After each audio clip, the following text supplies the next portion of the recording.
Admiral John Richardson knows a thing or two about leadership. You have to when you become the Chief of Naval Operations in charge of some 330,000 active duty personnel.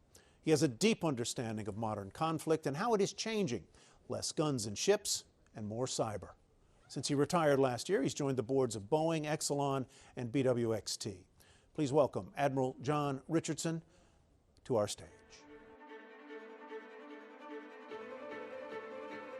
Hello, everybody. I'm Admiral John Richardson. And first, let me say what a pleasure it is to be here, to be able to be part of the Imagine Solutions Conference and share some time and some thoughts with you.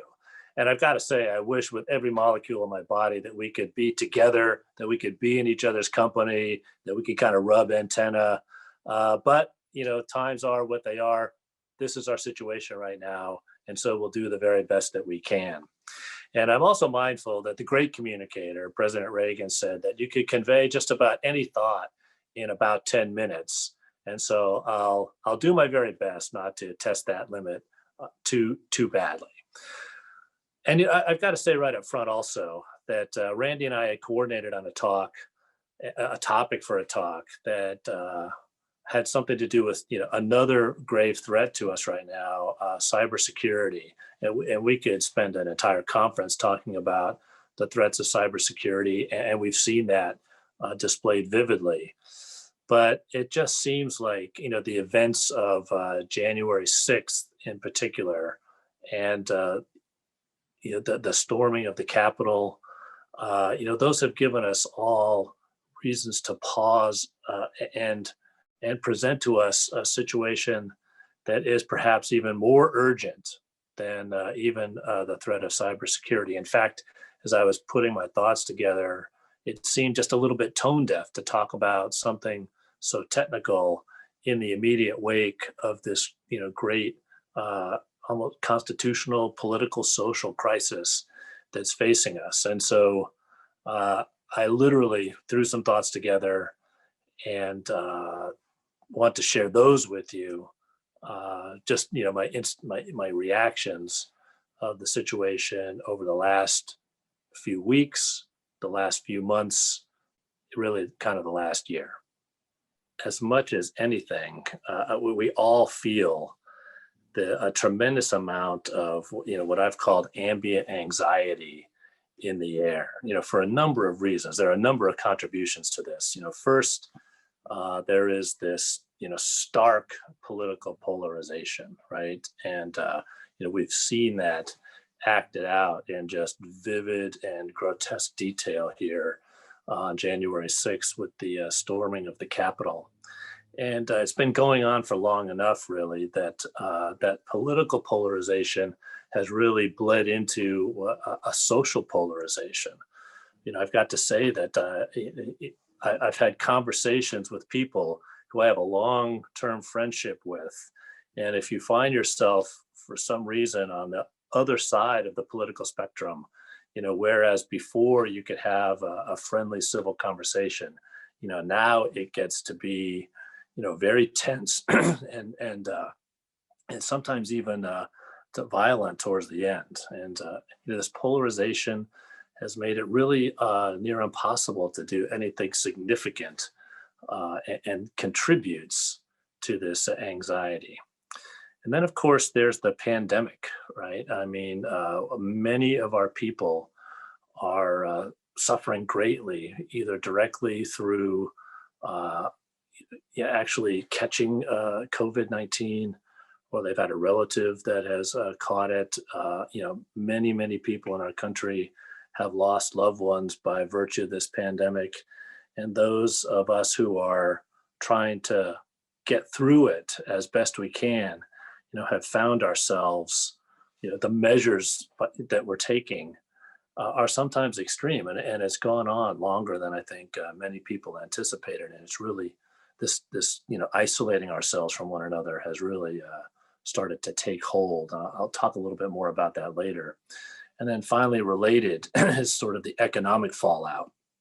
And you know, there was a split in the country before, you know, sort of the have and the have-nots. And this pandemic and the economic implications have only made that, more of a contrast than it was before. And so, my wife spends a lot of time working in a food pantry that serves the homeless and the poor. And I've got to tell you that, she says business is absolutely booming.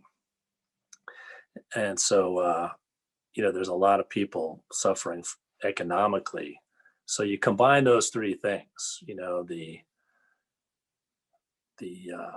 pandemic, the economic fallout of the pandemic, and this social polarization, and it just creates a lot of tension in the air. And we didn't start from a tremendously strong position even before all of this hit. And I'll go back before the pandemic even was a thing. 2 years ago, when I was still the chief of naval operations running the Navy, and I would go throughout the country, in fact, throughout the world, and talk to our sailors. And there was a growing number of our sailors that were feeling, more and more isolated, more and more lonely. And it was a bit of an irony that even as social media grows and ostensibly connects us to one another, there was this undeniable sense. In fact, lots of people would raise their hands in response to the direct question, how many of you are feeling lonely or isolated?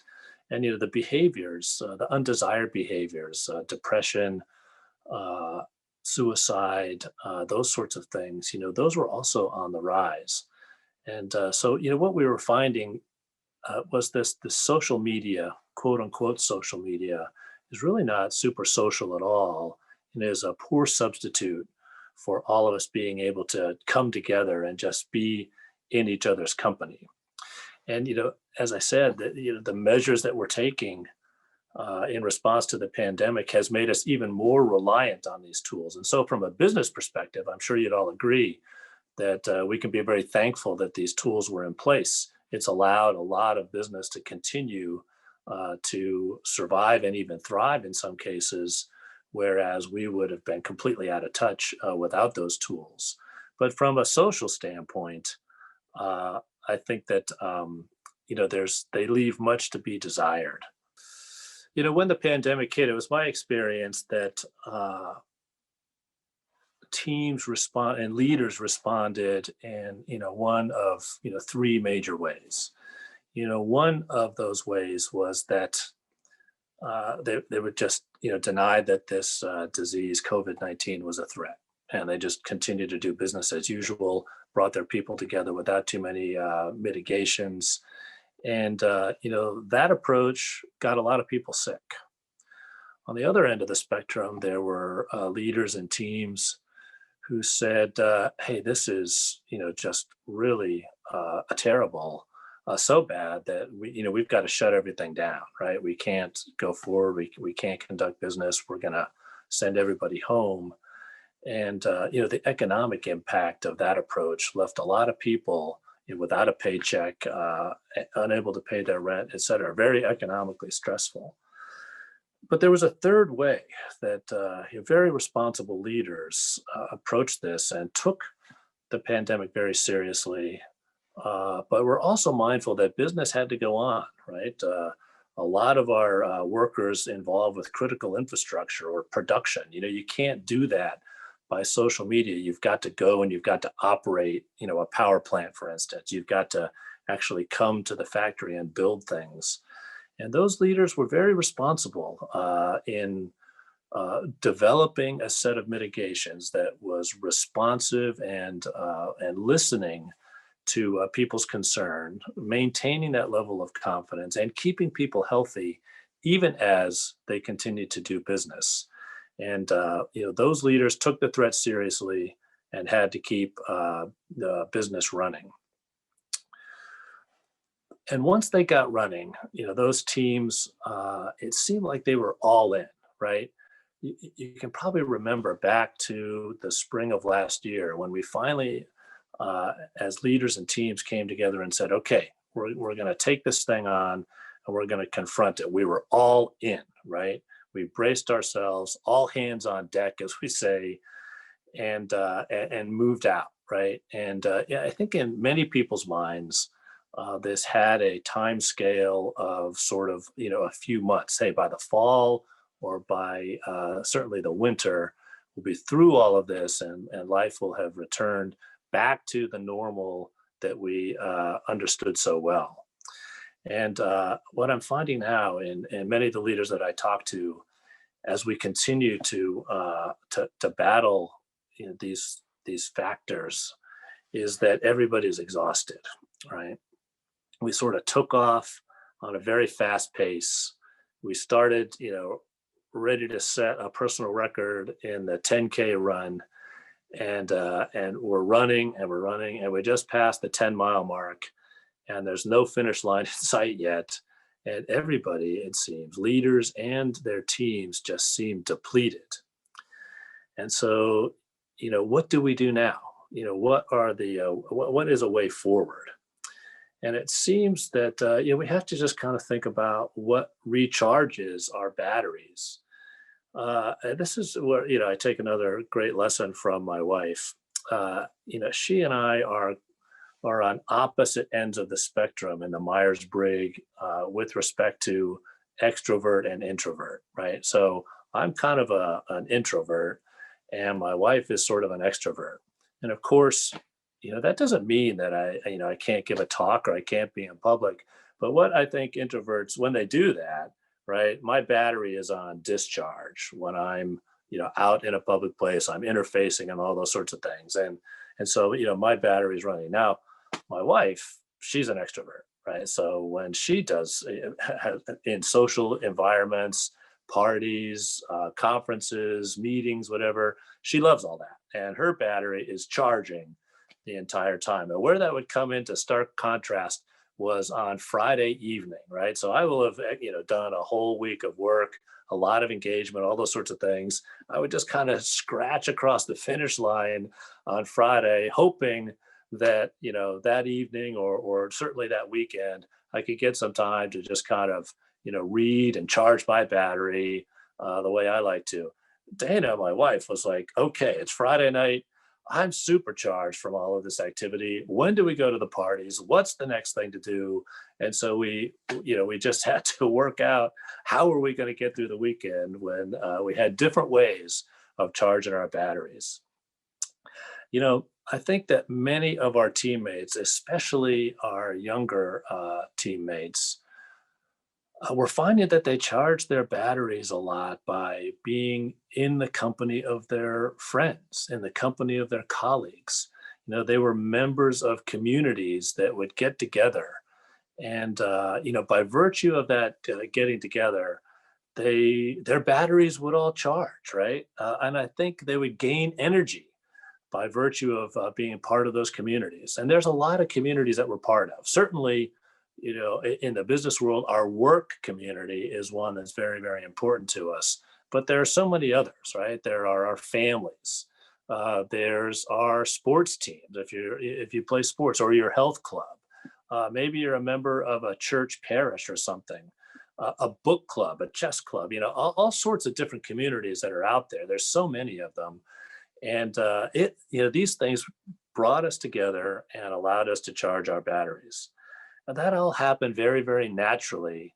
And the pandemic and the measures we've taken have really, brought a stop to a lot of that. And it just seems that a lot of our young people are feeling like their batteries have depleted, and it's been a long time since they've been charged. And our leaders are also depleted in terms of understanding and how to keep things together in this pandemic. I will tell you, the social media also, I think, lends itself to a situation where each of us individually is more isolated than before. I'll tell you a quick sea story, right?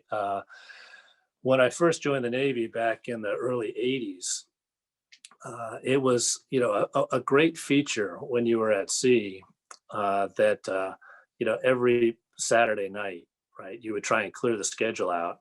And everybody who was off watch would come together in the crew's mess where everybody eats, and they would show a movie. right? And we would all get together for the movie. And it was actually like on a projector with reel-to-reel films, and it was a great deal, a big deal to try and get the best movies on board because you were kind of stuck with what you had, and you would trade them at sea and everything. The movie officer was always under a tremendous amount of pressure to get some really good movies, and because they were used at different ships at sea, a lot of them were damaged and spliced together, and so that was always part of the comedy. But we would all come together in that environment and watch this movie. It was just a great social time that would bind the crew together, right? We were there in each other's company. We would generally serve some pizza or something with it, and it was just a lot of fun, and brought us together closer. Towards the end of my career, as you all know now, you don't need reels. You can get everything on a DVD, which is portable. You can take that to sea. You can watch it on your own machine, in your personal space, in your own rack or whatever. And so, we don't get together like that anymore for movies, or it's much, much more rare. And I think we've lost something by virtue of not getting together socially. I think it's still a need, but it's an urgent need, but it doesn't happen so naturally. And so, particularly leaders have to be much more purposeful to try and even reach out through these social media channels to try and connect with the people on our team, and then try and give them a sense that they're still part of a community, and that all is not lost. They haven't completely lost control of their own situation. Encourage each of us to take charge of those things that are still in our control, right? We can do a lot, right? We can do a lot in terms of setting goals for ourselves individually. We can do a lot in terms of setting goals for our teams so that we can work together, right? Perhaps, individually, you want to get on a self-improvement program that has something of kind of a mind, body, spirit approach, right? So, hey, take a college course or go online, learn how to code, read a book, join a book club. Those sorts of things can help us set some goals for the development of our minds, right? It's really hard if you want to try and buy some exercise equipment these days to find it, right? There's a long waiting list for that type of gear because so many people have purchased it so they can work out or do some kind of exercise at home. And so, this is the body element. And I'm a huge advocate that getting out and getting some exercise, even if it's just going for a brisk walk or whatever it might be, is a big de-stressor, right? It just kind of helps keep things balanced. And then finally, for your spirit, some kind of approach to meditation, right? Meditation or prayer. Find some place to, come in touch with yourself, be mindful, find some silence, to be honest, in this really noisy and crowded world. And then I would say that this is a terrific time for leaders to bring people together and emphasize and stress our values, right? When I was the chief of the Navy, we were on a long stretch of multiple years where we had met our recruiting goals month after month for going on 12 or 13 years, right? And if you think about the competitive environment for talent these days, people coming out of high school, people coming out of college, it's extremely competitive to get the right people on board. And yet we met our goals every single month. And I, had to ask myself and my team, why is that? We had the most talented Navy by any measure, whether it was test scores or grades or physical fitness, whatever. We had the most talented Navy we ever had, and so these young people coming out of their schools, they could have written their check and gone anywhere in the world that they wanted to go, and yet they chose to come to the Navy. About 40,000 people a year join the Navy, and they raise their right hand and they take an oath to support and defend the Constitution of the United States. they apply themselves to something much bigger than themselves, right? Bigger than any individual, to a set of values that attracted them to the Navy. And I can't compete on salary with many of the private companies, and I don't think too many private companies will send you to sea for 6 or 7 months at a time. And so these were all factors in the mix, and yet we were able to meet our goals. We concluded that it was because of our values. And so as we work to make sure our teams feel bound together, right? Please, all of us, take the time to make this a time where we can strengthen our values as a company, right? Each and every team that we're part of has its own value structure. And then I think we've seen over the past few months, our values as Americans, those values that bind us together as a country. In fact, that is what binds us together as a country, is our values, right? The principles that bind us together. We don't have hundreds of years of tribal history to bind us together. We have our values. We're a giant mixing bowl of different cultures that come together and are bound together by our values. And so for all of us, let's be deliberate. Let's take the opportunity and the time to reach out to our teams, make sure that they know that we're thinking about them, to bring them together, to show them that they've got a lot more control of their situation than they might think, and that the thing that binds us together is not only our work and not only our economic goals, but also our values. It's a good time to double down on those things.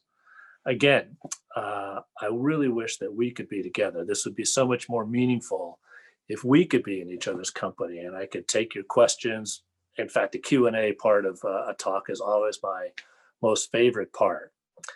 We could learn together. We could probably laugh together. We could connect on a personal level. But I hope that this talk has been useful to you, has given you some things to think about.